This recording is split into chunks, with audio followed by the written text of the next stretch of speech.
Hello, everyone, and welcome to another episode of Wytpod. My name is Harshit, and I'm the Director of Business Alliances at Wytlabs. We are a digital agency specializing in SaaS and e-commerce SEO. I've got Mark Stouse with me today. He's the Chairman and CEO at ProofAnalytics.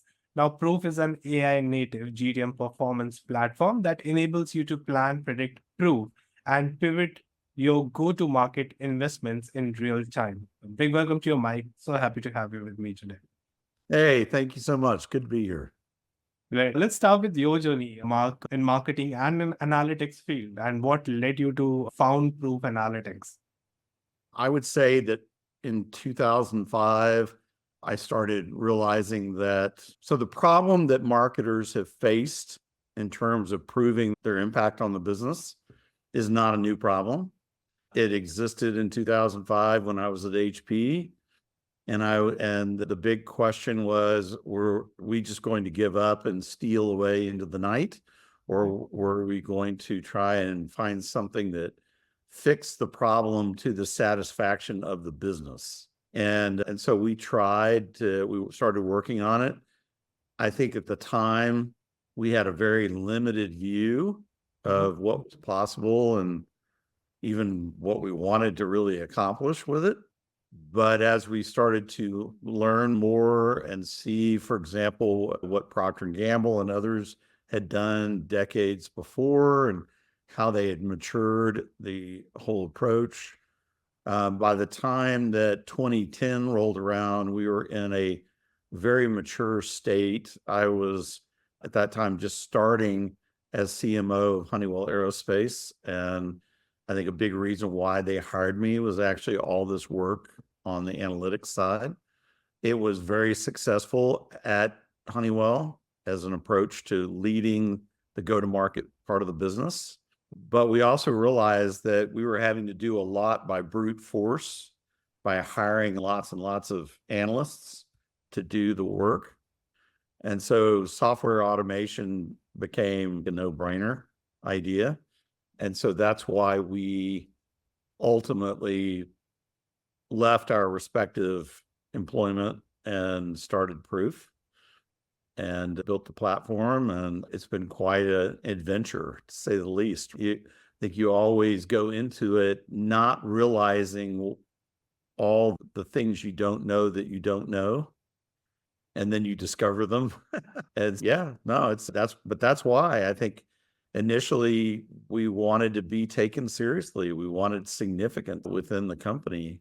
And then ultimately we got to a place where it was really about helping other people solve a deep problem that was taking one of the best professions around in corporate life, right? Yeah. And effectively ruining it.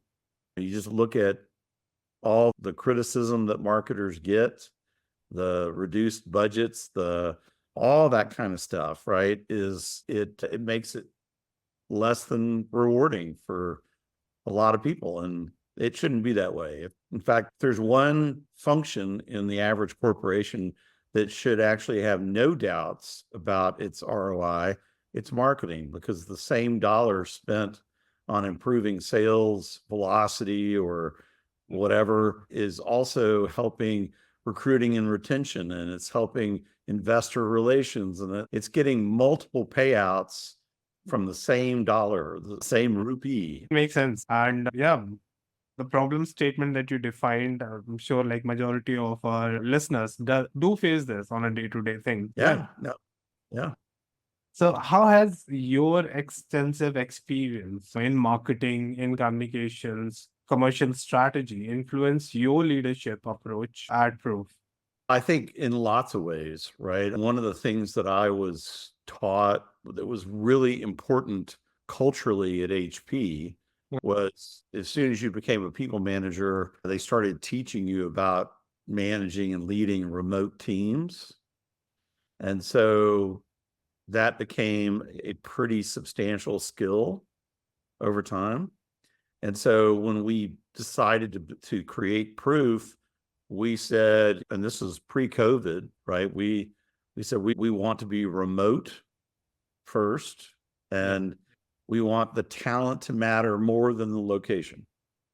And we had the skills, and we also had the infrastructure had come a very long way from a software perspective, collaboration, software, things like that. And so I would say that was a key way that we created and managed Proof. And it was hugely successful for us, of course, during COVID. We didn't really feel any effects of a shutdown or anything like that because we were already not in the office, right? And I think that it also the analytics, being very analytics led in the way that we understand the world, meant that we didn't have any expectations about what we needed to do to successfully go to market or anything like that. We started modeling a lot of these questions prospectively before we even got into the market because we wanted to follow the math where the math was leading. And I think that's what essentially what being a scientist is, right? In general, it's saying, hey, I'm open to what the facts tell me as opposed to I've got to jam reality into my preconceptions of what it should be. Mark, since you mentioned you are managing remote team altogether, which productivity suite or team collaboration softwares do you prefer using? There's a whole bunch of them that we use on the product management side, the product development side, and that's not my area of expertise, so I'm not even going to try and rattle them off, but Jura, and there's a bunch of them that are used. I think we really use tools like Slack a lot. The SaaS niche.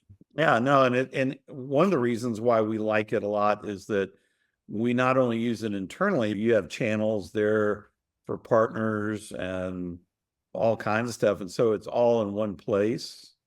I would say that of all of the tools, the one that we use the least is email. It's just, if we have to, then if it makes sense to use email, then we will use email. But usually anyone that we really want to talk to that's not a prospect we're connected with in some other way. Yeah. So I think that Slack is a big one. I think Proof itself is an intensely collaborative tool. Customers collaborate with us, with our data science teams, as well as their agencies or their partners or whatever in the tool to share data securely and model outcomes. So I think one of the things that makes Proof very attractive to teams is that it's not just a data science tool, right? It's a way for everyone to participate in crunching the numbers. I think you launched back in 2019, right? Okay. What were some of the key challenges you faced when you started Proof, and how did you overcome them? I think that even before we launched in 2019, right, we spent the previous 3 years building the platform. And the thing about analytics is that you can't really MVP it in the classic sense, right? Because for an analytics platform, it's either complete or it's not complete. And if it's incomplete, no one wants to talk to you until it is, right? So you pretty much have to build it all. And I think that creating the back end is the computational end. It's not the problem. It's figuring out what the UX needs to be so that people who are not data scientists can look at the screens and know how to use the information to make a better decision. Because you can have everything else perfect, and if you're not enabling your customer to make a better decision on a regular basis, then it doesn't mean anything. Yeah. And so that was very tough. I think that one of the things that's really challenging in general about a startup is that you wouldn't do the startup if you didn't feel that you had a unique perspective on a problem And then at the same time, you have to be willing to listen to what everyone is telling you, the feedback everyone's giving you that sometimes doesn't agree with your perspective. It's very challenging to walk through because it's difficult to know when to stand your ground and when not to. And so I would say that's a really super big part of the whole of everything that goes into a company like Proof, is particularly when you are taking something that has been historically the province of a few elite kinds of people, and you're wanting to popularize it and democratize it. Then what I learned was I'm so mature on this subject that I no longer represent our customer base at all. I can help them a lot, but I'm not them. Even though I can remember when I was just like them, that's still not the same thing anymore. And features, for example, or in ways of interpreting the analytics on screens that really resonated with me, that I personally really liked, a lot of times the test customers would pass on that stuff, right? And I used to find that very frustrating. And then I just decided, you know what, I'm just going to shut up and listen to what they have to say, because the point is not, do I agree with it, or even are they right? The point is that if I want to have a business that is selling this software to people like them, then I have to be able to address these concerns. And what sample size was your test group when you were making these iteration on your product? We were very fortunate. We had 22 initial customers that included companies like Oracle and Intel and some agencies and some smaller businesses. And so we had curated a group of customers that were all paying us money, not very much money. They were paying us money, but they were really paying us in product feedback. And so you also have to realize the value of that even when you don't like what they're saying to you, that's compensation. They are paying you with insights. And so if you reject the insights, you're effectively rejecting the payment, right? And that's stupid. So but I think it's almost a meme, right? That software founders have large egos. And I think that part of that is they tend to be pretty smart people in many ways. Part of that, though, is that they believe that they have a unique insight into a problem. Yeah. And it's hard to temper that, but you have to. How exactly is your feedback loop working now? What processes do you have in place to collect your existing customer feedback and make improvement to your product? We have a tool called Pindo that is embedded in our products, and it calibrates, it lets us know what customers are doing in the product, and it will reveal if there's an area where all of a sudden it's pretty apparent based on the patterns of use that there's friction in that part of the tool. It will identify that, and so we'll know that we need to work on smoothing that out. It's important to listen to what they have to say, but what really matters is when what they have to say matches up with what they actually are doing. That's when you have a real insight. I don't know how it is in India, but here in the United States lately, around politics, right? They do a lot of polling. Yeah. And then there's the vote, right? And it used to be that the polling would give you a clue as to how the vote was going to turn out. And now it's the two are divorced, right? Because people are not really telling you what they really are going to do on election day, right? That also happens in the software business. So people will tell you, oh, your product is great. But you can tell based on the way they're using it that they don't think it's great. Or they'll flip it around. It'll be the reverse of that. It really does matter. That relationship between what people say and what they do is the kind of the source of all truth. Can you please explain the significance of Proof being an AI native and MASB certified platform? MASB is the Marketing Accountability Standards Board. So it's a partner with ISO in Europe, International Standards Organization in Europe.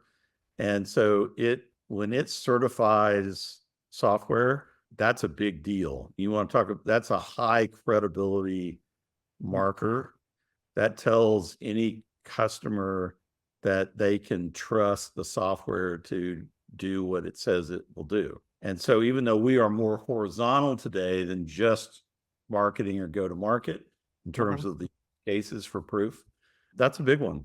That's where we started. I think that's the significance of that, because people trust and confidence have never been more important with customers than they are today. It's actually far more important than probably almost anything else. It's the relationships, for example, between very low levels of trust and confidence and much longer deal velocity times. So deal velocity has almost doubled in the last 2 years for most B2B companies. And average deal size is less than half of what it used to be.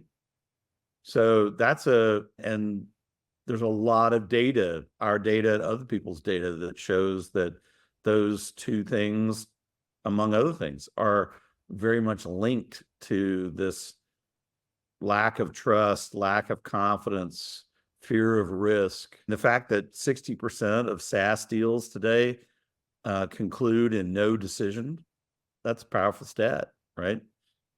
So so I would say that it's the trust and confidence piece. And then the other thing you were asking about was AI native. I think that causal analytics is like multivariable regression on steroids.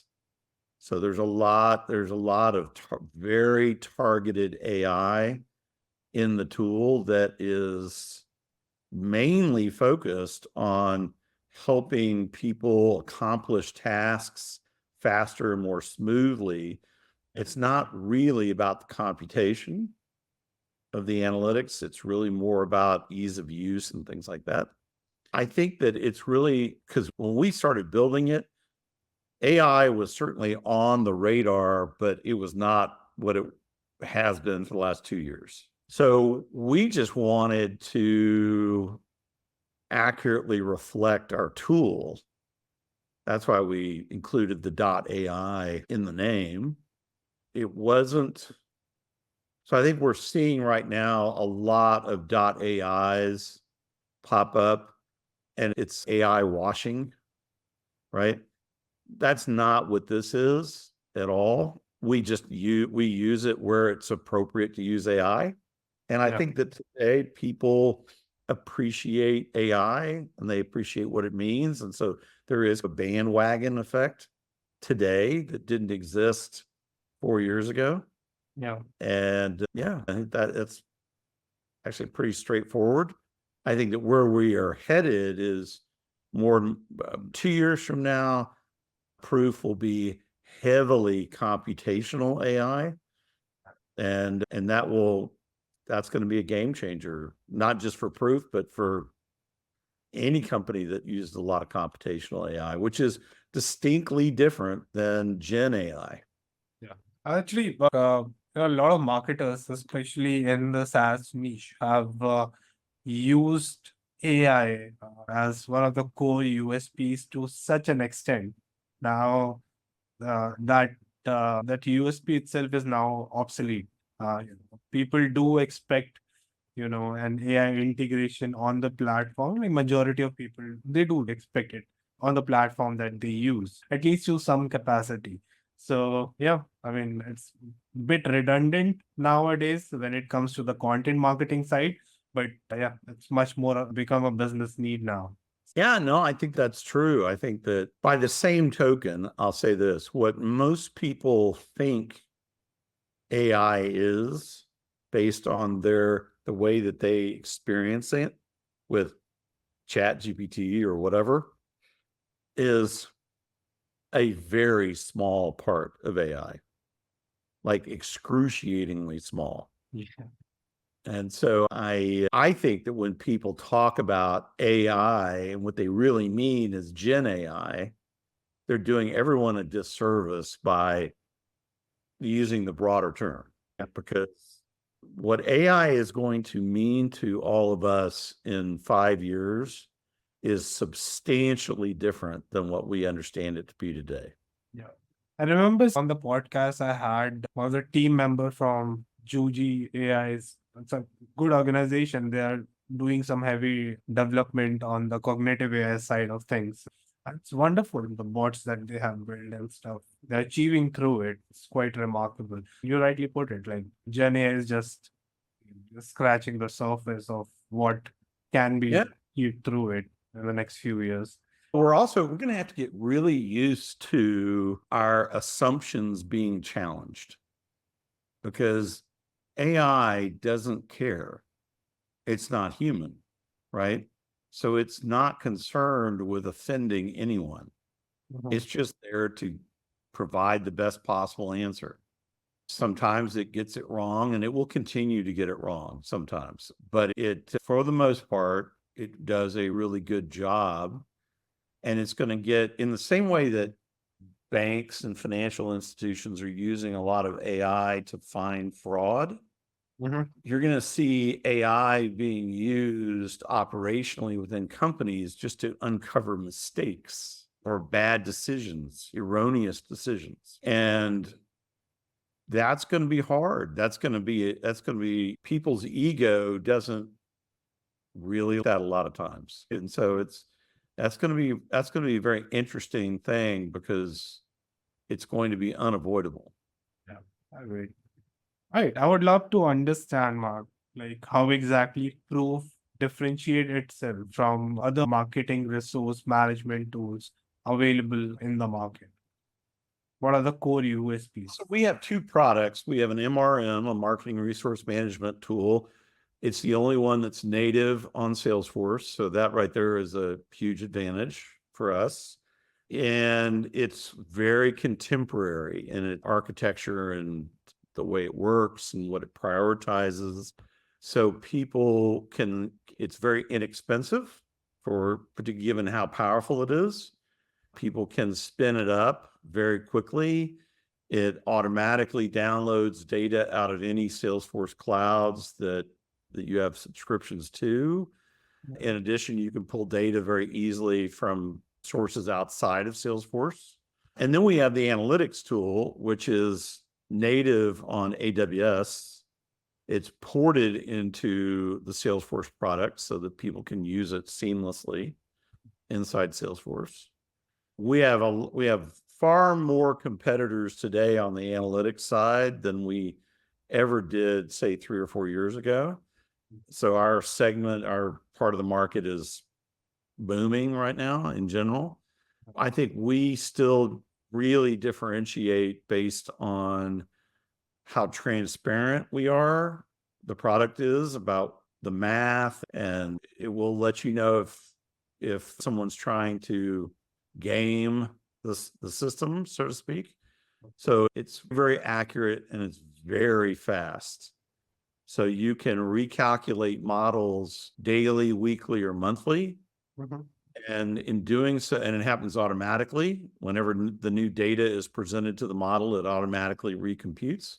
So it tracks on the screen exactly like a GPS on your phone.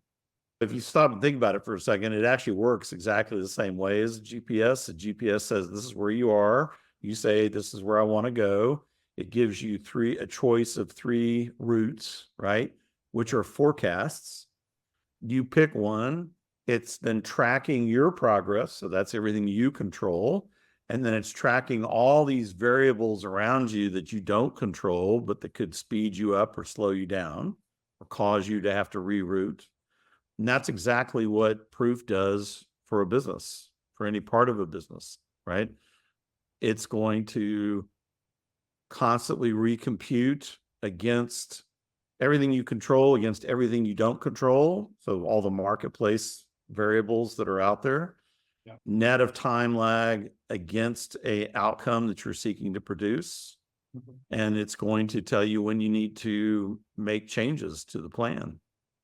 All right, Mark. Now, as a co-chair of the modern GTM organizational structure at MASB, what are some of the main key initiatives you're working on? I think that the biggest one is the fact that everyone has started to really wrap their head around the fact that marketing and sales and customer success and product, and for that matter, anything else that touches a customer is part of go-to-market. It's an ecosystem. And that each part of the ecosystem has a distinct role that has to be coordinated effectively with all the others to create a maximum positive impact.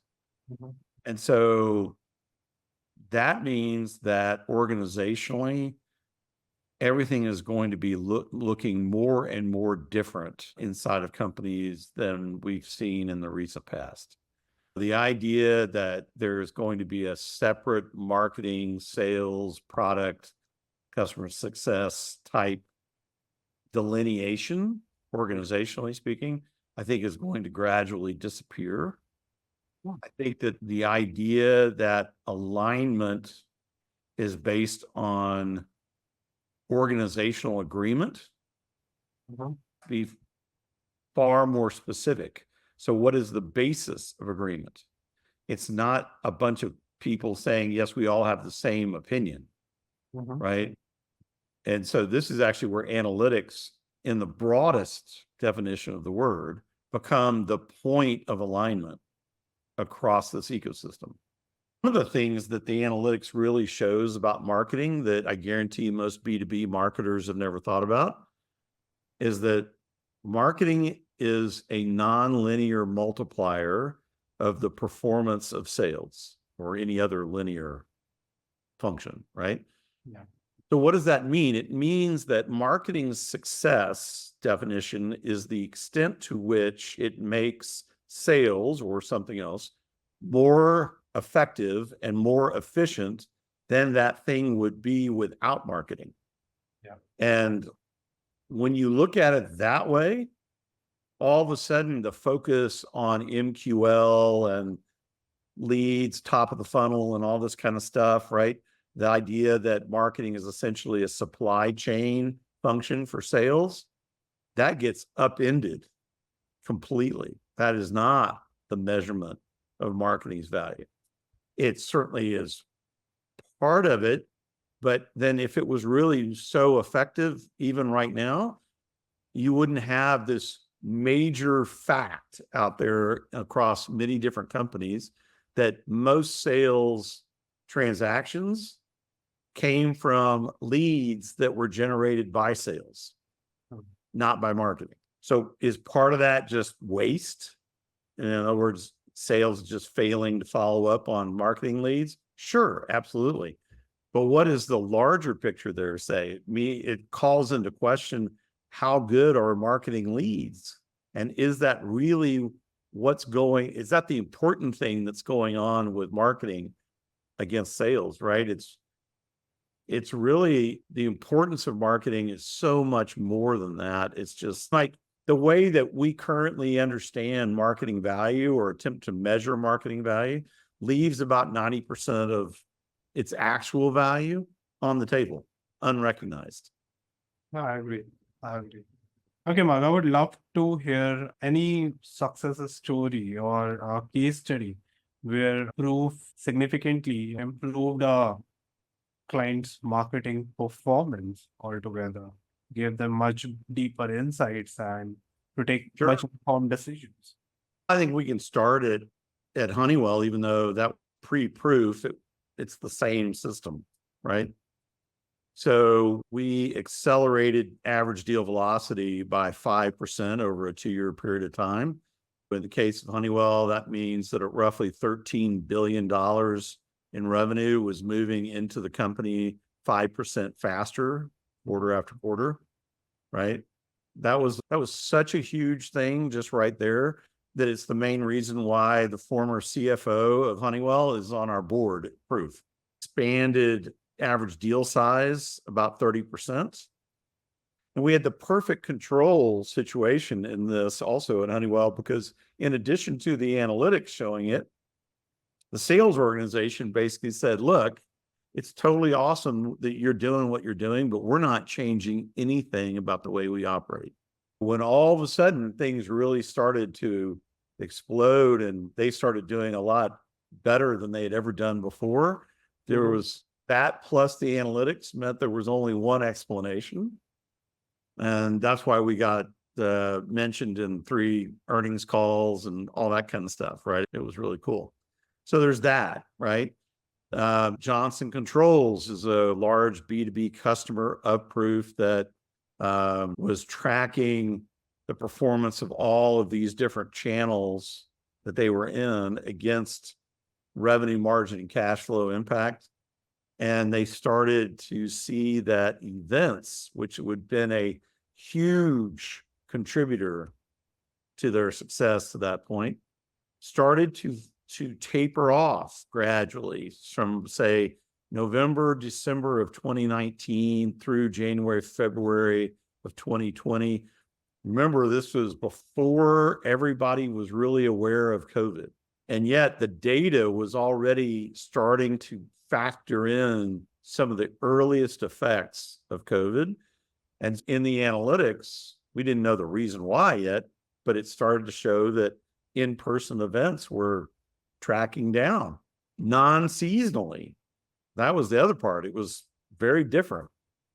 They started saying, hey, you know what? We've come to really believe in the readouts of Proof. And this is telling us something that we need to pay attention to. And so they started unwinding event contracts early and getting money back.